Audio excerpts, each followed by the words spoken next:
BBC. 10:41. Let's go to Mary in Finchley on the subject of Brexit and belief. Hi, Mary. Hi, good morning to you.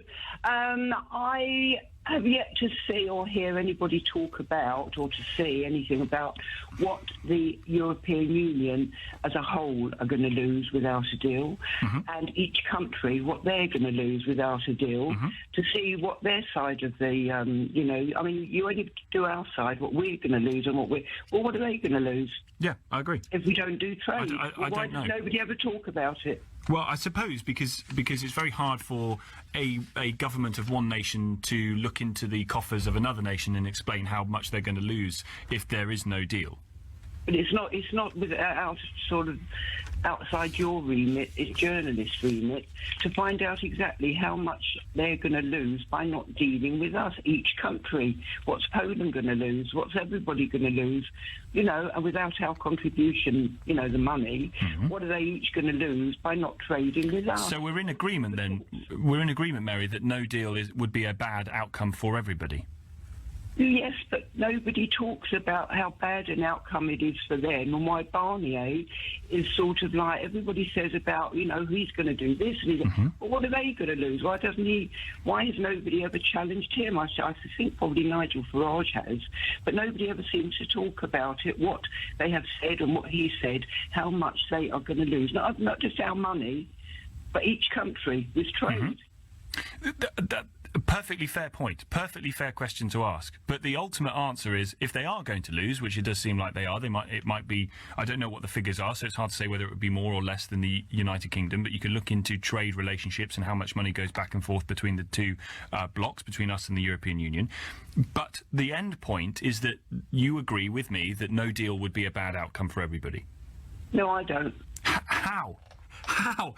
You've just said that nobody's looking... No. If it's a bad outcome for us and a bad outcome for them, individual countries, then us talking about how bad it is for us is a stupid argument to put forward.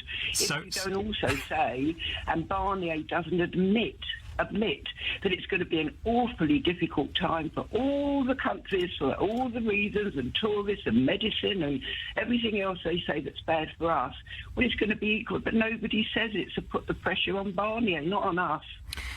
But even still, regardless of how much one side is going to lose and the other side is going to lose, how can you not see that in this event no deal would be a bad thing?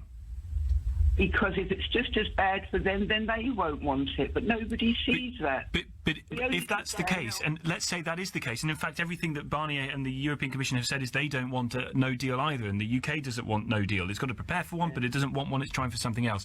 And yet you've outlined that, and you've asked the questions well, and yet you still think no deal will be okay.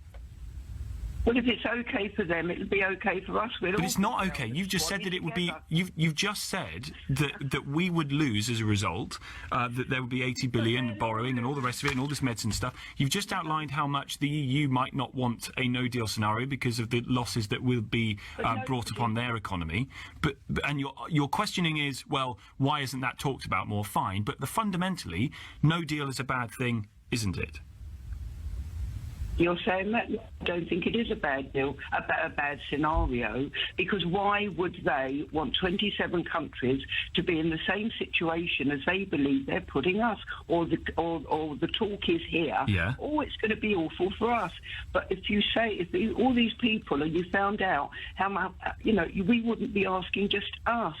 The questions should be, how much is each country going to lose? How are they going to manage if they don't sell their stuff to us? And if the answers come back, Mary, and say, actually, it's going to be very difficult for German manufacturers or Polish manufacturers or whatever it's going to, the answer comes back and says everybody loses by this, on varying different scales, but everybody loses.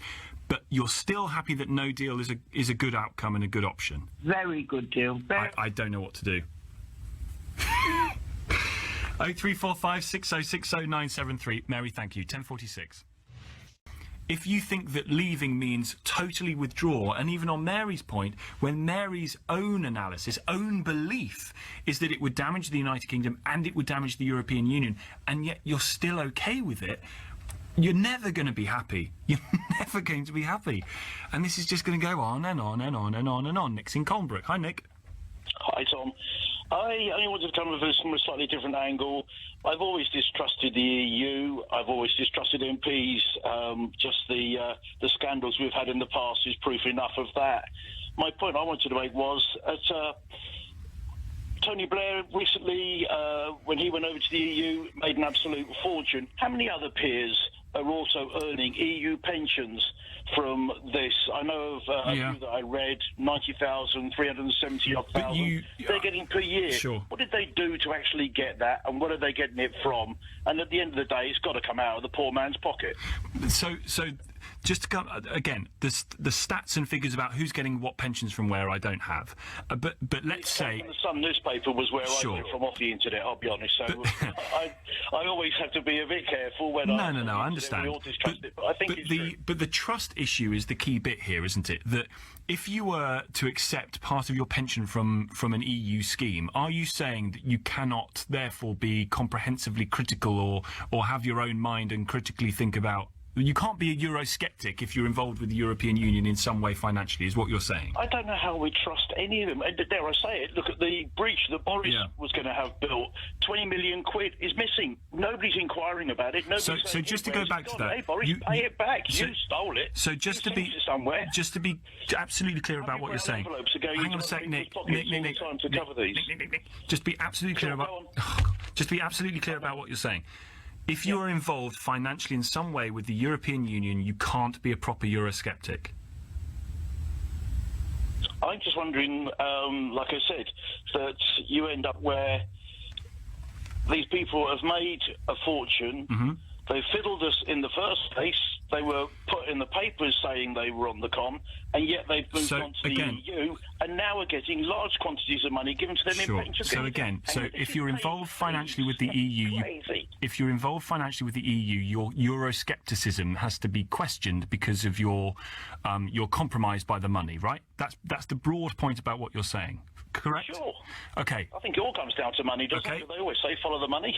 What about Nigel Farage? Yes, I always query him many a time, but... You query his Euroscepticism? No, I query the fact that he has worked out there, but I always do get the impression, and I may be wrong, but if you ask him a question, he will answer it. He doesn't go round the corners like... he's been involved in the European Union for a long time. He's an MEP. He has been paid for his job as an MEP, rightly, coming out of European Union money. But you still question his Euroscepticism because of his involvement getting European money. Well, I voted for him last time, so I can't be too much of a sceptic. So your point about your Euroscepticism is corrupted by your involvement in accepting European money is completely flawed because you voted for Nigel Farage. There's always going to be one apple one out of person. a rotten bunch that you think's good. What about Stephen Wolfe?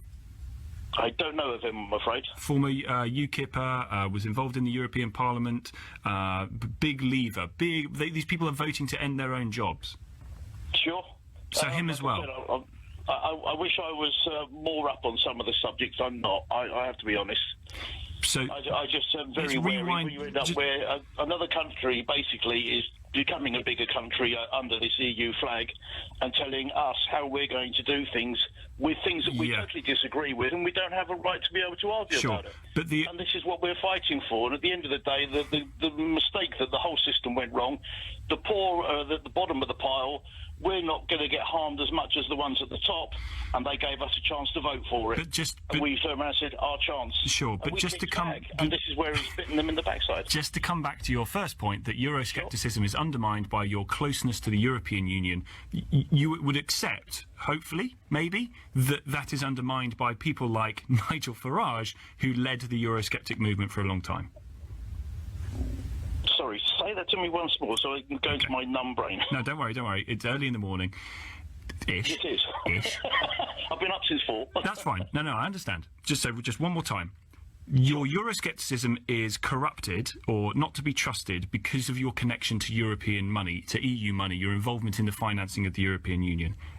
So what does that do? Hang on a sec. What does that do for people like Nigel Farage, a huge Eurosceptic, led the Eurosceptic movement for a long time, who's been paid for by the European Union as an MEP for many, many years? he's still fighting for us to come out. So he's actually being paid by somebody who is eventually going to kill the golden egg. So you trust in his Euroscepticism, even though he's paid for by the European Union or accepts money because he's been paid to be an He's MEP? stuck to his guns. He said he wanted us out. He's even willing to go back in and have another bite as the Prime Minister seems to be failing us so badly. So he's stuck to his guns, and then, like I said, if you ask him a question, he'll answer it, whether for him or against him, but he will answer it, which is something that does win my trust. OK. Nick, we'll leave it there. Thank you. Cup of coffees all round. Mark.